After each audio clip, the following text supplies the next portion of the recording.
ngasi ing kumja lising ani kunmari December gi tarani thoi sagol sen numit Manipur gi puwari da sana gi mayek na iduna lehorobugum matam kuiraga asum langba hengalakadaba nupi lal ningsing thoram numit ni numit asida hak na khwagi mafamda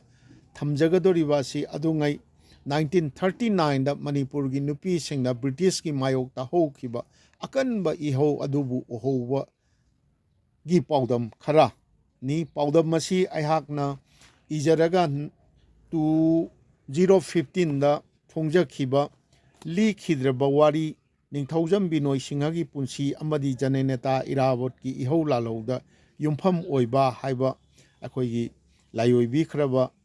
pabung NINGTHOUJAM BINOY gi punsi wari da yauba akhoigi malem gi ani suba lanjao haiba chapter amadagi lauthok charagani masibu tabi gadoriba khwai mafamda ahanba oina sanatongi Manindra Konsam na nolukchari aikoigi ngasidi layoi bikhraba pabung NINGTHOUJAM BINOY SINGH si Manipur gi ani suba ana layengi Dr. NINGTHOUJAM Lairen Singh gi akoigi khwaidagi kokhal laihan oina pokpa machanupa ahalni mahakasi konagi punsida jananeta gi ihou lalhouda jananeta gi akoigi yet ki pambom oigi pambom anima oiduna akoigi saruk yarakhiba aduga madugi damak jailda Manipur gi mapanda Bengal West Bengal gi Alipur jailda chahi taret mapunchi akoigi lelakhiba adugumba pabungni pabung asi akoigi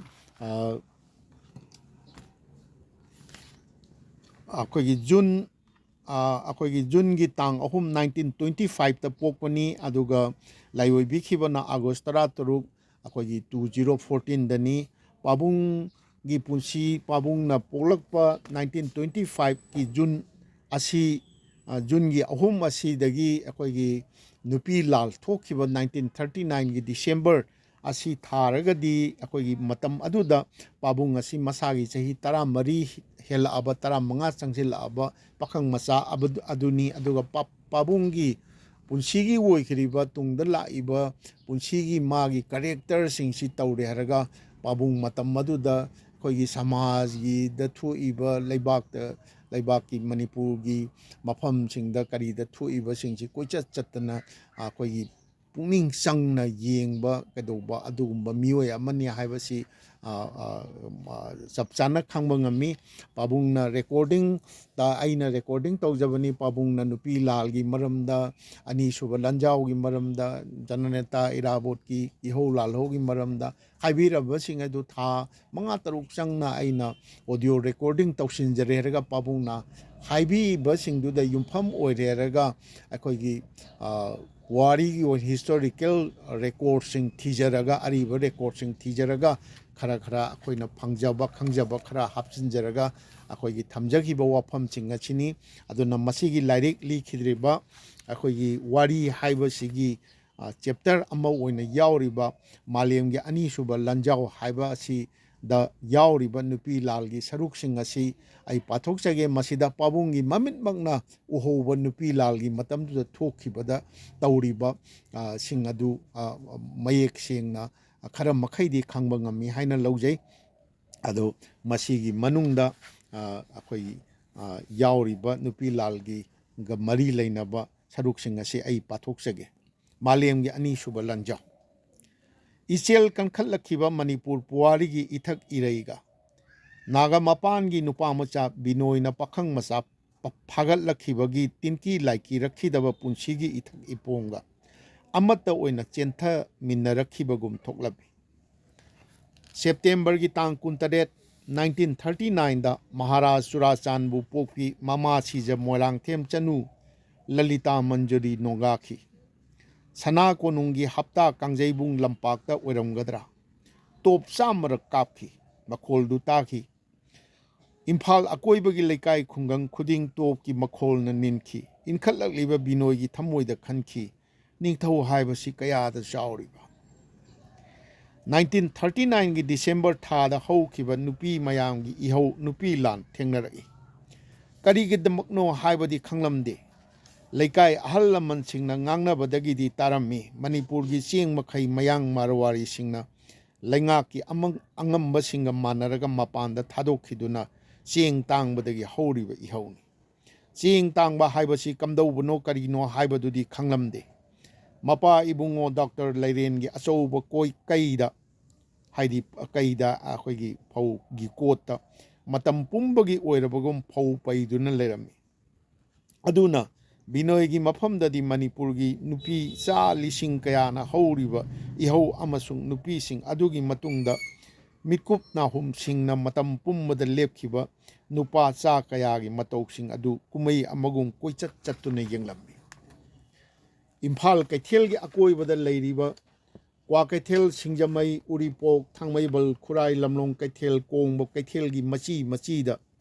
ꯃꯥꯏꯀꯩꯗꯒꯤ ꯍꯥꯏꯒꯠꯅꯔꯛꯈꯤꯕ ꯅꯨꯄꯥꯁꯤꯡꯒꯤ ꯁꯟ ꯒꯥꯔꯤꯁꯤꯡ ꯊꯥꯗꯨꯅ ꯂꯩꯅꯔꯝꯃꯤ ꯆꯦꯡꯄꯥꯛ ꯆꯤꯅꯤ ꯑꯃꯁꯨꯡ ꯑꯅꯛꯄ ꯄꯨꯈ꯭ꯔꯤꯒꯤ ꯏꯁꯤꯡꯅ ꯃꯈꯣꯏꯒꯤ ꯆꯔꯥ ꯅꯣꯡꯈꯟꯅꯔꯝꯃꯤ ꯑꯌꯨꯛ ꯅꯨꯡꯊꯤꯜ ꯃꯐꯝꯗꯒꯤ ꯃꯈꯣꯏ ꯅꯨꯄꯥ ꯈꯔ ꯃꯈꯣꯡꯅ ꯏꯝꯐꯥꯜ ꯀꯩꯊꯦꯜꯗ ꯂꯥꯛꯂꯒ ꯂꯥꯟꯖꯪꯂꯤꯕꯤ ꯅꯨꯄꯤꯁꯤꯡꯒꯤ ꯃꯅꯥꯛꯇ ꯑꯩꯈꯣꯏ ꯂꯩꯔꯤ ꯅꯤꯡꯍꯟꯅꯒꯅꯨ ꯊꯧꯒꯠꯄꯤꯕ ꯃꯇꯥꯒꯨꯝ ꯂꯦꯞꯅꯔꯝꯃꯤ ꯅꯨꯄꯤꯁꯤꯡꯅ ꯆꯦꯡ ꯇꯛꯐꯝꯁꯤꯡꯗ ꯆꯠꯇꯨꯅ ꯀꯣꯂꯨ ꯊꯤꯡꯖꯤꯟꯕ ꯊꯨꯒꯥꯏꯕꯅꯆꯤꯡꯕ ꯇꯧꯕꯗ ꯅꯨꯄꯥꯁꯤꯡ ꯑꯗꯨꯅꯁꯨ ꯅꯨꯄꯤꯁꯤꯡꯒꯤ ꯃꯇꯨꯡꯗ ꯂꯦꯞꯇꯨꯅ ꯂꯥꯎꯁꯤꯜꯂꯝꯃꯤ ꯊꯤꯡꯖꯤꯜꯂꯨ ꯊꯨꯒꯥꯏꯌꯨ ꯅꯨꯃꯤꯗꯥꯡꯒꯤ ꯃꯇꯝꯗ ꯈ꯭ꯋꯥꯏꯔꯝꯕꯟ ꯀꯩꯊꯦꯜ ꯇꯝꯅ ꯁꯟꯒꯥꯔꯤꯁꯤꯡ ꯃꯥꯏꯀꯩꯗꯒꯤ ꯊꯧꯒꯠꯅꯔꯛꯂꯝꯃꯤ ꯀꯩꯊꯦꯜꯗ ꯄꯨꯜꯂꯤꯕ ꯅꯨꯄꯤꯁꯤꯡꯕꯨ ꯁꯟꯒꯥꯔꯤꯗ ꯄꯨꯔꯛꯄ ꯆꯔꯨ ꯃꯩ ꯌꯥꯡꯗꯨꯅ ꯅꯤꯡꯊꯝꯒꯤ ꯑꯏꯪꯕ ꯀꯣꯛꯍꯜꯂꯝꯃꯤ ꯆꯦꯡꯄꯥꯛ ꯆꯤꯅꯤ ꯄꯨꯊꯣꯛꯇꯨꯅ ꯑꯔꯥꯝ ꯈꯧꯔꯥꯡꯕ ꯀꯣꯛꯍꯜꯂꯝꯃꯤ ꯗꯤꯁꯦꯝꯕꯔꯒꯤ 19 1939 ꯑꯌꯨꯛ ꯄꯨꯡ 10:11 ꯃꯅꯤꯄꯨꯔ ꯁ꯭ꯇꯦꯠ ꯗꯔꯕꯥꯔꯒꯤ ꯄ꯭ꯔꯁꯤꯗꯦꯟ ꯑꯣꯏꯔꯤꯕ ꯁꯨꯇꯣ ꯁꯥꯍꯦꯕ assistant political agent mister T A ꯁꯥꯔꯞꯅ ꯗꯔꯕꯥꯔ ꯁ꯭ꯇꯦꯠ ꯑꯣꯐꯤꯁ ꯉꯁꯤꯒꯤ ꯑꯣꯜ ꯁꯦꯀ꯭ꯔꯦꯇꯔꯤꯌꯦꯠ ꯕꯤꯜꯗꯤꯡ ꯑꯁꯤꯅꯤ ꯀꯥꯔꯛꯄꯗ ꯅꯨꯄꯤ ꯃꯌꯥꯝ ꯍꯨꯞꯆꯤꯟꯗꯨꯅ ꯗꯔꯕꯥꯔꯒꯤ ꯁꯨꯃꯥꯡꯗ ꯒꯥꯔꯤꯗꯒꯤ ꯆꯤꯡꯊꯗꯨꯅ ꯂꯥꯎꯁꯤꯟꯈꯤ ꯃꯄꯥꯟꯗ ꯆꯦꯡ ꯊꯥꯗꯣꯛꯄ ꯈꯨꯗꯛꯇ ꯊꯤꯡꯉꯨ ꯗꯔꯕꯥꯔ ꯁꯨꯃꯥꯡꯒꯤ ꯋꯥꯡꯕ ꯂꯝꯕꯤꯗ ꯂꯦꯞꯈꯤꯕ ꯅꯨꯄꯥꯁꯤꯡꯅꯁꯨ ꯂꯥꯎꯁꯤꯟꯈꯤ ꯐꯥꯎ ꯊꯥꯗꯣꯛꯈꯤꯅꯨ ꯑꯗꯨꯕꯨ ꯅꯨꯃꯤꯠ ꯑꯗꯨꯃꯗꯤ ꯁꯨꯇꯣ ꯁꯥꯍꯦꯕꯅ ꯃꯊꯪ ꯍꯌꯦꯡꯒꯤ ꯍꯥꯏꯕꯗꯤ ꯅꯣꯡꯉꯥꯟꯕꯒꯤ ꯅꯨꯃꯤꯠꯇ ꯑꯔꯦꯞꯄ ꯑꯃ ꯁꯣꯏꯗꯅ ꯈꯪꯍꯜꯂꯒꯦ ꯍꯥꯏꯗꯨꯅ ꯅꯨꯄꯤ ꯃꯌꯥꯝꯕꯨ ꯊꯦꯝꯖꯤꯟꯈꯤ ꯃꯊꯪꯒꯤ ꯅꯨꯃꯤꯠꯇ ꯊꯣꯛꯈꯤꯕꯁꯤ ꯆꯩꯊꯥꯔꯣꯜ ꯀꯨꯝꯕꯥꯕꯗ ꯂꯥꯆꯟ ꯄꯤꯗꯅ ꯇꯧꯔꯤ ꯅꯤꯅꯤ ꯂꯩꯄꯥꯛ ꯄꯣꯛꯄꯗ ꯍꯥꯏꯕꯗꯤ ꯅꯤꯅꯤ ꯍꯥꯏꯕꯁꯦ ꯗꯤꯁꯦꯝꯕꯔ 19 1939ꯅꯤ ꯅꯨꯄꯤ ꯃꯌꯥꯝ ꯍꯧꯗꯨꯅ ꯐꯧ ꯆꯦꯡꯄꯥꯛꯀꯤ ꯒꯥꯔꯤ ꯄꯨꯝꯅꯃꯛ ꯐꯥꯗꯨꯅ ꯗꯔꯕꯥꯔ ꯃꯃꯥꯡꯗ ꯊꯝꯃꯛꯑꯦ ꯂꯩꯄꯥꯛ ꯅꯨꯡꯉꯥꯏꯅꯕ ꯆꯦꯡ ꯊꯤꯡꯉꯨ ꯍꯥꯏꯗꯨꯅ ꯁꯨꯇꯣ ꯁꯥꯍꯦꯕ ꯑꯃꯁꯨꯡ ꯃꯦꯝꯕꯣꯔ ꯈꯨꯗꯤꯡꯃꯛꯇ ꯅꯨꯄꯤ ꯃꯌꯥꯝꯅ ꯐꯥꯗꯨꯅ ꯍꯧꯖꯤꯛꯃꯛ ꯍꯨꯀꯨꯝ ꯍꯥꯏꯗꯣꯛꯎ ꯍꯥꯏꯕꯗ ꯃꯦꯝꯕꯣꯔꯁꯤꯡꯗꯤ ꯃꯍꯩ ꯆꯦꯟꯈ꯭ꯔꯦ ꯁꯥꯍꯦꯕꯅ ꯍꯥꯏ ꯅꯕꯗꯤꯞꯇ ꯂꯦꯡꯈꯤꯕ ꯁꯤꯔꯤꯖꯨꯠ ꯃꯍꯥꯔꯥꯖ ꯁꯅꯥ ꯌꯥꯊꯪ ꯌꯥꯎꯗꯅꯗꯤ ꯍꯨꯀꯨꯝ ꯍꯥꯏꯗꯣꯛꯄ ꯉꯝꯗꯦ ꯍꯥꯏꯗꯨꯅ ꯍꯧꯖꯤꯛꯃꯛ ꯇꯥꯔꯥ ꯇꯧ ꯍꯥꯏꯕꯗꯤ ꯇꯦꯂꯤꯒ꯭ꯔꯥꯝ ꯇꯧ ꯍꯥꯏꯕꯅꯤ ꯇꯧ ꯍꯥꯏꯗꯨꯅ ꯁꯥꯍꯦꯕꯄꯨ ꯅꯨꯄꯤ ꯃꯌꯥꯝꯅ ꯀꯣꯏꯁꯤꯟꯗꯨꯅ ꯗꯥꯛꯘꯔꯗ ꯄꯨꯁꯤꯟꯈꯤ ꯁꯥꯍꯦꯕꯅ ꯗꯥꯛꯘꯔꯗ ꯆꯪꯈ꯭ꯔꯒ ꯗꯕꯜ ꯕꯦꯡꯒꯨꯟ ꯈꯣꯡꯗꯨꯅ ꯁꯤꯐꯥꯏ ꯃꯪꯒꯥꯏꯔꯦ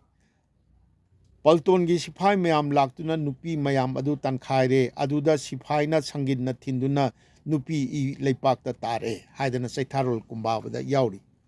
ꯊꯧꯗꯣꯛ ꯑꯁꯤ ꯃꯅꯤꯄꯨꯔꯒꯤ ꯅꯨꯄꯤ ꯃꯌꯥꯝꯅ ꯁꯨꯇꯣ ꯁꯥꯍꯦꯕ ꯃꯤꯁꯇꯔ ꯁꯥꯔꯞꯄꯨ ꯃꯇꯝ ꯑꯗꯨꯗ ꯅꯕꯗꯤꯞꯇ ꯂꯩꯈꯤꯕ ꯃꯍꯥꯔꯥꯖꯗ ꯇꯦꯂꯤꯒ꯭ꯔꯥꯝ ꯈꯨꯗꯛꯇ ꯇꯧꯈꯣ ꯍꯥꯏꯗꯨꯅ ꯁ꯭ꯇꯦꯠ ꯑꯣꯐꯤꯁꯇꯒꯤ ꯇꯦꯂꯤꯒ꯭ꯔꯥꯝ ꯑꯣꯐꯤꯁ ꯉꯁꯤꯒꯤ ꯍꯦꯗ ꯄꯣꯁꯠ ꯑꯣꯐꯤꯁ ꯇꯥꯟꯅ ꯄꯨꯔꯛꯈꯤꯕ ꯑꯃꯁꯨꯡ ꯃꯗꯨꯒꯤ ꯃꯇꯨꯡ ꯇꯥꯕꯗ ꯊꯣꯛꯈꯤꯕ ꯊꯧꯗꯣꯛꯁꯤꯡ ꯇꯦꯂꯤꯒ꯭ꯔꯥꯝ ꯑꯣꯐꯤꯁꯇ ꯅꯨꯄꯤꯁꯤꯡꯅ ꯀꯣꯏꯁꯤꯟꯗꯨꯅ ꯊꯝꯈ꯭ꯔꯕ ꯁꯨꯇꯣ ꯁꯥꯍꯦꯕ ꯃꯤꯁꯇꯔ ꯁꯥꯔꯞꯄꯨ ꯀꯟꯅꯕ ꯀꯪꯂꯥ ꯃꯅꯨꯡꯗ ꯂꯩꯕ ꯃꯔꯤꯁꯨꯕ ꯑꯁꯥꯝ ꯔꯥꯏꯐꯜꯁꯇꯒꯤ ꯂꯥꯛꯈꯤꯕ ꯀꯃꯥꯟꯗꯦꯟꯠ ꯃꯦꯖꯔ ꯕꯨꯜꯐꯤꯜ ꯑꯃꯁꯨꯡ ꯁꯤꯚꯤꯜ ꯁꯥꯔꯖꯟ ꯃꯦꯖꯔ ꯀ꯭ꯌꯨꯃꯤꯟꯁ ꯑꯅꯤꯕꯨꯁꯨ ꯅꯨꯄꯤꯁꯤꯡꯅ ꯇꯦꯂꯤꯒ꯭ꯔꯥꯐ ꯑꯣꯐꯤꯁ ꯃꯅꯨꯡꯗꯒꯤ ꯃꯄꯥꯟ ꯊꯣꯛꯍꯟꯗꯅ ꯊꯝꯈꯤ ꯃꯈꯣꯏꯕꯨ ꯀꯟꯅꯕ ꯀꯪꯂꯥꯗꯒꯤ ꯊꯣꯔꯛꯈꯤꯕ ꯅꯣꯡꯃꯩ ꯃꯇꯣꯟꯗ ꯁꯪꯒꯤꯟ ꯊꯦꯠꯄ ꯁꯤꯐꯥꯏꯁꯤꯡ ꯊꯣꯔꯛꯈꯤ ꯁꯤꯐꯥꯏꯁꯤꯡ ꯑꯗꯨꯒ ꯅꯨꯄꯤ ꯃꯌꯥꯝꯒ ꯃꯨꯛꯅꯈꯤꯕ ꯃꯇꯝꯗ ꯇꯦꯂꯤꯒ꯭ꯔꯥꯐ ꯑꯣꯐꯤꯁꯀꯤ ꯀꯝꯄꯥꯎꯟ ꯃꯌꯥ ꯑꯃꯁꯨꯡ ꯅꯨꯄꯤ ꯃꯔꯛꯇ ꯂꯦꯞꯈꯤꯕ ꯅꯨꯄꯥ ꯆꯥ ꯀꯌꯥꯅ ꯂꯥꯎꯁꯤꯟꯈꯤ ꯆꯦꯟꯒꯅꯨ ꯑꯩꯈꯣꯏ ꯂꯩꯔꯤ ꯁꯤꯔꯕꯁꯨ ꯁꯤꯗꯣꯛꯀꯗꯕꯅꯤ ꯑꯩꯈꯣꯏ ꯂꯩꯔꯤ ꯗꯤꯁꯦꯝꯕꯔꯒꯤ ꯇꯥꯡ 13 1936ꯀꯤ ꯅꯨꯡꯊꯤꯜ ꯃꯍꯥꯔꯥꯖ ꯆꯨꯔꯥꯆꯥꯟꯗ ꯅꯕꯗꯤꯞꯇꯒꯤ ꯊꯣꯔꯛꯇꯨꯅ ꯏꯝꯐꯥꯜꯗ ꯊꯨꯡꯂꯕ ꯃꯍꯥꯔꯥꯖꯒꯤ ꯀꯥꯔꯅ ꯇꯦꯂꯤꯒ꯭ꯔꯥꯐ ꯑꯣꯐꯤꯁ ꯌꯧꯁꯤꯜꯂꯛꯈꯤꯕꯒ नुपी मयाम हुपचिन्दुना कोइसिनखि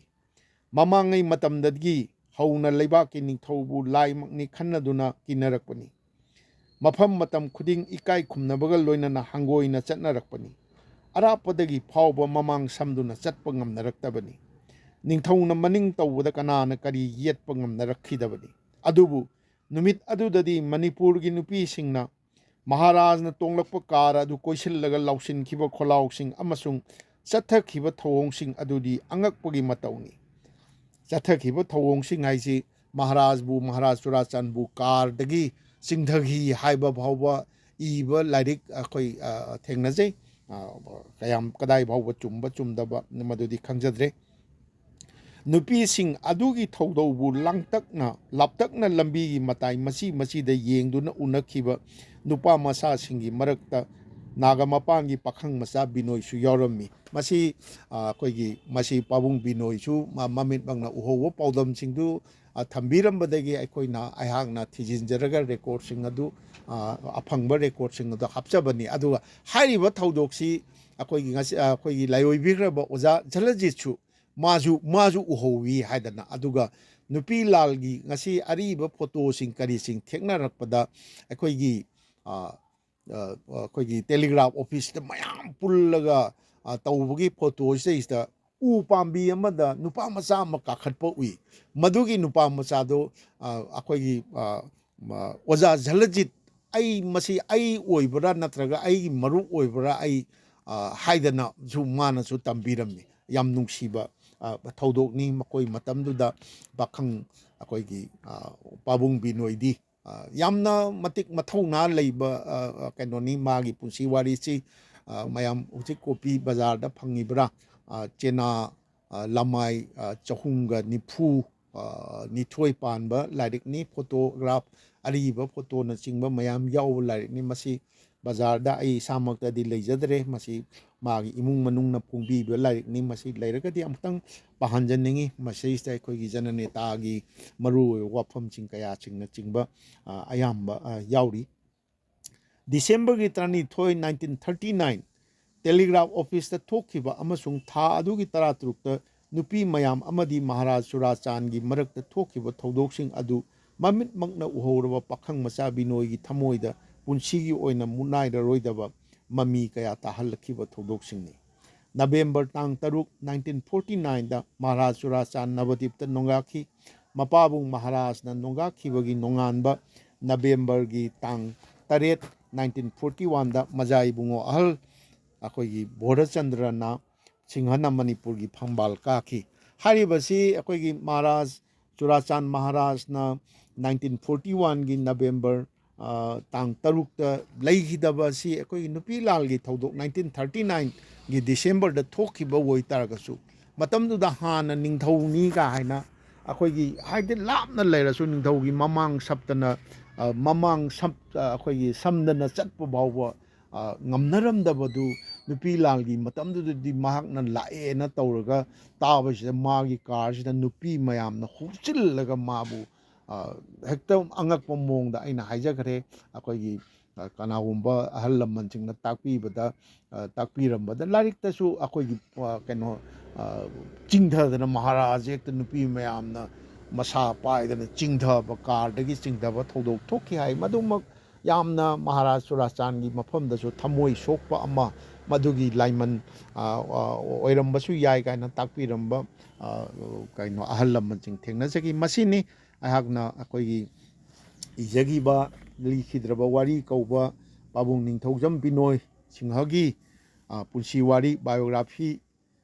इबसेइस्ता यावजबा नुपी लालगी मतेकसु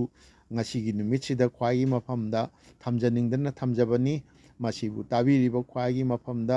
सनाथोंगी मनिंद्र कोंसम अहागना अमुकसो हन्ना अखोगी नोलुकचरी।